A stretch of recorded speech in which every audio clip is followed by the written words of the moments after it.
বিসমিল্লাহির রহমানির রহিম।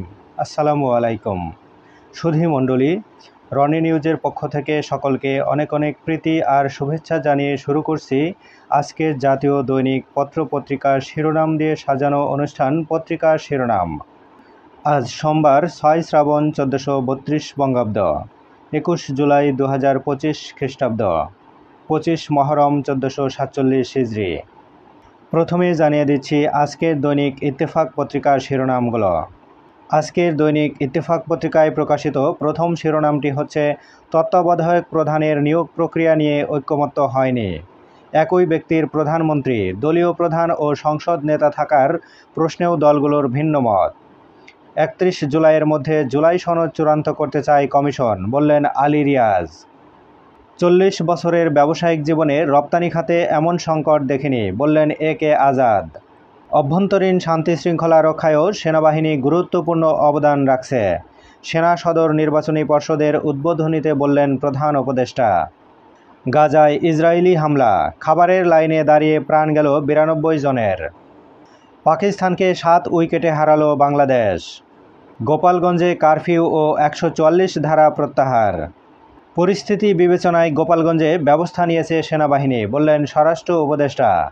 জামাত কিয়ামত পর্যন্ত ক্ষমতায় যেতে পারবে না, বললেন গয়েশ্বর। উত্তরপত্র মূল্যায়নে গোপনীয়তা লঙ্ঘনে জড়িত অনেক শিক্ষক, খাতা চ্যালেঞ্জ করে 2.25 লাখ আবেদন। কোটালীপাড়ায় নিরীহ মানুষকে হয়রানি ও গ্রেপ্তারের প্রতিবাদে বিএনপির সংবাদ সম্মেলন। এই ছিল আজকের দৈনিক ইত্তেফাক পত্রিকায় প্রকাশিত প্রধান প্রধান শিরোনাম। সুধীমণ্ডলী, আমাদের এখনকার পত্রিকা দৈনিক বাংলাদেশ প্রতিদিন। আজকের দৈনিক বাংলাদেশ প্রতিদিন পত্রিকায় প্রকাশিত প্রধান শিরোনাম, কিছুতেই হচ্ছে না ঐক্য, ফেব্রুয়ারিতে নির্বাচনে ছাড় দেবে না বিএনপি। সংসদের উচ্চকক্ষ তত্ত্বাবধায়ক সরকার, প্রধানমন্ত্রী, সংসদ নেতা ও দলীয় প্রধানের দায়িত্ব নিয়ে সুরাহা হয়নি। পিআর পদ্ধতি সহ গুরুত্বপূর্ণ সব ইস্যুতেই বাড়ছে অনৈক্য। বাইরে ফিটফাট, সাইদুজ্জামান আসলে মহা দুর্নীতিবাজ, প্রথম পর্ব। ব্যাংক লুট ও চোরাচালানের টাকা পাচার বিদেশে। সেনা সদর নির্বাচনী পর্ষদ উদ্বোধনে প্রধান উপদেষ্টা। পদোন্নতির দাবিদার সৎ ও পেশাদার কর্মকর্তারা। লেজে গোবরে অবস্থা মার্কিন শুল্ক নিয়ে, সময় পেয়েও কাজে লাগাতে পারেনি অন্তর্বর্তী সরকার। গোলটেবিল বৈঠকে ব্যবসায়ী নেতারা, 40 বছরেও রপ্তানিতে এমন সংকট দেখেনি। রেকর্ড গড়া জয় টাইগারদের। এবার শেষের পাতা। গোপালগঞ্জে শুনশান রাস্তাঘাট, অব্যাহত গ্রেপ্তার অভিযান। উঠল কারফিউ, 4 হত্যা মামলায় আসামি 5400, গণগ্রেপ্তারের অভিযোগ কোটালীপাড়া বিএনপির। রোগীর বিদেশ যাত্রা ঠেকাতে যত উদ্যোগ, হাটের রিংয়ের দাম কমানো, চালু করা হবে ক্যাথোল্যাব সিসিইউ। ডাকসু নির্বাচনের তফসিল 29 জুলাই, সেপ্টেম্বরেই ভোট। পানি প্রবাহ নিয়ে উদ্বিগ্ন বাংলাদেশ ও ভারত, তিব্বতে চীনের বিশাল বাঁধ নির্মাণ প্রকল্প উদ্বোধন। টাকা জমা ও উত্তোলনে ভোগান্তি, এটিএম সিআরএমে গ্রাহক বিড়ম্বনা। শ্রীপুরে শ্রমিক অবরোধ বিক্ষোভ। তিস্তার পানি বিপদসীমা ছুঁই, বন্যার আশঙ্কা। খুলে দেওয়া হয়েছে তিস্তা ব্যারেজের 44টি জলকপাট। এই ছিল আজকের দৈনিক বাংলাদেশ প্রতিদিন পত্রিকায় প্রকাশিত শিরোনামগুলি। এর পরের পত্রিকা দৈনিক যুগান্তর। আজকের দৈনিক যুগান্তর পত্রিকায় প্রকাশিত প্রধান শিরোনাম, দেশের আইন শৃঙ্খলার উন্নয়নে ধীর গতি, অপরাধের পারদ ঊর্ধ্বমুখী। দেশের আইন শৃঙ্খলা পরিস্থিতি আগের চেয়ে অনেক ভালো, বললেন স্বরাষ্ট্র উপদেষ্টা। অপারেশন ডেভিল হান্ট ও চিরুনি অভিযানেও অপরাধীরা বেপরোয়া। তামাক কোম্পানির সঙ্গে বৈঠকে সিদ্ধান্ত, আন্তর্জাতিক চুক্তি লঙ্ঘন করেছে উপদেষ্টা কমিটি। তামাক নিয়ন্ত্রণ অধ্যাদেশ চূড়ান্তকরণ। তামাক নিয়ন্ত্রণ অধ্যাদেশ সংশোধনে সংশ্লিষ্ট সব পক্ষের মতামত গ্রহণ করা প্রয়োজন, বললেন অর্থ উপদেষ্টা। এফসিটিপির আর্টিকেল 5.3 অনুসারে সরকার তামাক কোম্পানির সঙ্গে আলোচনায় বসতে পারে না, বললেন স্বাস্থ্য উপদেষ্টা। আন্দোলন দমনে হাসিনার গুলির নির্দেশ, ফরেনসিক পরীক্ষায় 7 ফোনসেট। সিআইডির ল্যাব জুনাইদ আহমেদ পলক, শামসুল হক টুকু এবং ছাত্রলীগ নেতা তানভীর হাসান সৈকতের ফোন সেট জমা। এমসেমের সভায় পরিবেশ উপদেষ্টা। যুক্তরাষ্ট্রের শুল্ক নিয়ে সরকার কাজ করছে। পাকিস্তানকে উড়িয়ে এগিয়ে গেল বাংলাদেশ। এবার শেষের পাতা। উত্তরা অ্যাপার্টমেন্ট প্রকল্পের 2 ব্লকে ফ্ল্যাট নির্মাণ। সমীক্ষা ছাড়াই 16,800 কোটি টাকার প্রস্তাব। রাজুকের প্রস্তাবে পরিকল্পনা কমিশনের আপত্তি। ভুল করে ভবন নির্মাণে ধরা হয়েছে অত্যধিক খরচ। কাউখালীতে ক্ষুব্ধ সনাতন ধর্মাবলম্বীরা।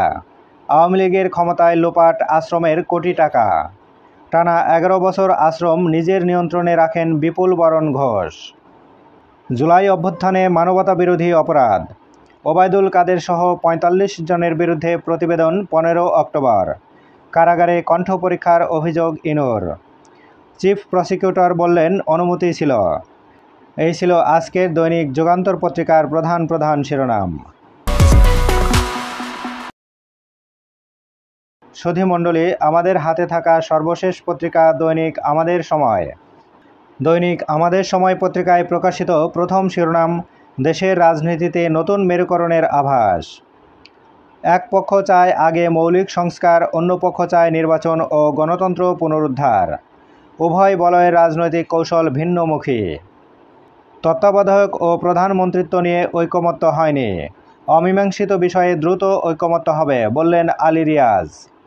শক্তি প্রদর্শন ও নির্বাচনী বার্তা। জামায়াতের সমাবেশ। প্রাক প্রচারের কাজটা করে নিয়েছে অধ্যাপক নুরুল আমিন ব্যাপারী। দলগুলোর ঐক্য ভস্ম হয়ে গেছে, বললেন অধ্যাপক দিলারা চৌধুরী। মানুষের কথাগুলো তুলে ধরেছি, বললেন আতাউর রহমান সরকার। অভ্যন্তরীণ ঋণ ছাড়ালো 10 লাখ কোটি টাকা। 1 বছরে বেড়েছে 1,23,000 কোটি টাকা। প্রত্যাহার ও দুদক আতঙ্ক, আস্থা ফেরেনি এনবিআরে। প্রভাব পড়ছে রাজস্ব আহরণে। ভুল বোঝাবুঝির অবসান পরামর্শ বিশেষজ্ঞদের। এবার শেষের পাতা। নকশা ত্রুটিতে আটকা কাজে ব্যয় বাড়ল 470 কোটি টাকা। ওসমানী বিমানবন্দর সম্প্রসারণ প্রকল্প। 5 বছরে কাজের অগ্রগতি 22%। প্রকল্পের মেয়াদ বাড়ানো হয়েছে 2027 সাল পর্যন্ত। গোপালগঞ্জে এখনও থমথমে পরিস্থিতি। আরও 4 মামলা, আসামি 6,000। সংসদ নির্বাচন, খাগড়াছড়ির 1 আসন। বিএনপি জামাতের পাশাপাশি তৎপর পাহাড়ি সংগঠনও। শিক্ষা ব্যবস্থায় গুণগত পরিবর্তনের শ্বেতপত্র। সুপারিশ দ্রুত বাস্তবায়নের অঙ্গীকার উপদেষ্টার। যুদ্ধ সাংবাদিকতায় পক্ষপাত। বিবিসির কড়া সমালোচনা করলেন মামদানি। থাকেন ভারতে, কলেজের বেতন নেন বাংলাদেশে। তফসিল 29 জুলাই, ভোট সেপ্টেম্বরে। ডাকসু নির্বাচন, 6টি কেন্দ্রে কেন্দ্রীয়ভাবে ভোট। মান্টার্সের ফালপ্রাপ্তরা ভোটার ও প্রার্থী হতে পারবে না। ক্যাম্পাসে কড়া নিরাপত্তা। ডাকসু নির্বাচন ঘিরে আমেজ নেই আর। 3 বার পিছিয়েছে ভোটের তারিখ। এই ছিল আজকের দৈনিক আমাদের সময় পত্রিকার শিরোনাম। প্রতিদিন জাতীয় পত্রিকার শিরোনামগুলি জানতে আমাদের চ্যানেলটিকে সাবস্ক্রাইব করে চ্যানেলের সঙ্গেই থাকুন। সুধী মণ্ডলী, আজকের মতো এখানেই শেষ করছি আজকের জাতীয় দৈনিক পত্রপত্রিকার শিরোনাম নিয়ে অনুষ্ঠান পত্রিকার শিরোনাম। দেখা হবে আগামীকাল একই সময়ে। সে পর্যন্ত ভালো থাকবেন, সুস্থ থাকবেন। আল্লাহ হাফেজ।